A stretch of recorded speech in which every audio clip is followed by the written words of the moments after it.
نحمدہ ونصلی علی رسولہ الکریم، اما بعد۔ ایک دفعہ نبی کریم صلی اللہ تعالی علیہ وآلہ وسلم تشریف فرما تھے مسجد نبی میں۔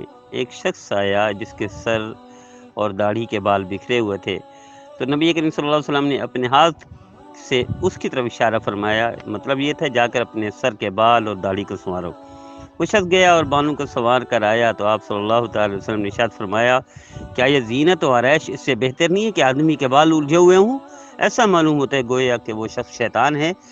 تو ہم سمجھتے ہیں کہ شاید اتنا سادگی کے بال بھی گندے ہوں، کپڑے بھی گندے ہوں، چہرہ بھی ایسے اڑا ہوا ہو، تو ہم اس کو دین کا حصہ بعد کا سمجھ لیتے ہیں، ہمارے بھولے بھالے سیدھے سادے لوگ۔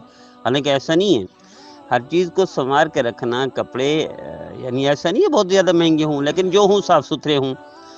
بال ایسے نہیں کہ ہر وقت بکھرے ہوئے ہوں۔ نبی کریم صلی اللہ علیہ وسلم کنگھی مبارک فرمایا کرتے تھے، تیل مبارک لگایا کرتے تھے، آپ صلی اللہ علیہ وسلم کے مبارک بدن پر ہر چیز مبارک تھی۔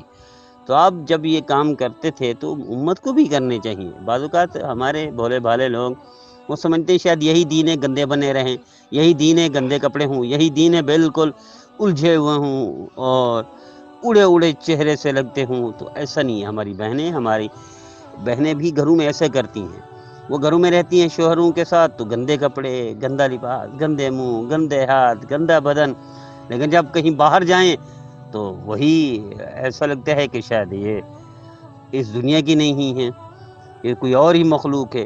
حالانکہ یہ کام جو باہر جا کے کرنا ہے یہ گھر کے لیے ہے، زینت گھر کے لیے ہوتی ہے، شوہر کے لیے ہوتی ہے۔ ہمارے معاشرہ، ہماری ثقافت کا یہ کلچر بن چکا ہے، یہ رواج پکڑ چکا ہے کہ ہماری بہنیں، ہماری عورتیں جب باہر جاتی ہیں تو سنور کر جاتی ہیں اور بن ٹھن کے جاتی ہیں، میک اپ کر کے جاتی ہیں، کپڑے پہن کر جاتی ہیں، گھر میں گندی رہتی ہیں۔ تو یہ بھی شریعت کے خلاف ہے کہ بننا ہے، سنورنا ہے، اچھے کپڑے پہننے تو گھر میں پہنے، شوہر کے لیے پہنے۔ بننا سنورنا دوسروں کے لیے حرام ہے، دوسروں کے لیے جائز نہیں ہے۔ اس طرح ہمارے بھائی بھی ان کو بھی جس طرح عورتوں کے لیے بننا سنورنا ہے، اس طرح مردوں کے لیے بھی بننا سنورنا، وہ بھی گندے نہ رہیں، وہ چاہے باہر نکلے یا گھر میں ہوں وہ بھی گندے نہ رہیں، وہ بھی صاف ستھرے رہیں، کپڑے صاف ستھرے ہوں اور بال صاف ستھرے ہوں، چہرہ صاف ستھرا ہو، ہر چیز سے ڈسپلن ہو، ایک قسم کا پتہ چلے مسلمان ہے اور صفائی پسند ہے، نبی کریم صلی اللہ علیہ وسلم کا فرمان بردار ہے، تابعدار ہے۔ تو آئیے آج سے طے کر لیجئے ہم نبی کریم صلی اللہ تعالی علیہ وآلہ وسلم کی سنت پر بھی عمل کریں گے۔ مجھے امید ہے میرے بھائی، میرے بہنیں ہمارے ہر پیغام کو خود بھی سنیں گے، دوسروں کو بھی سنائیں گے، خود بھی عمل کریں گے، دوسروں کو بھی کرائیں گے۔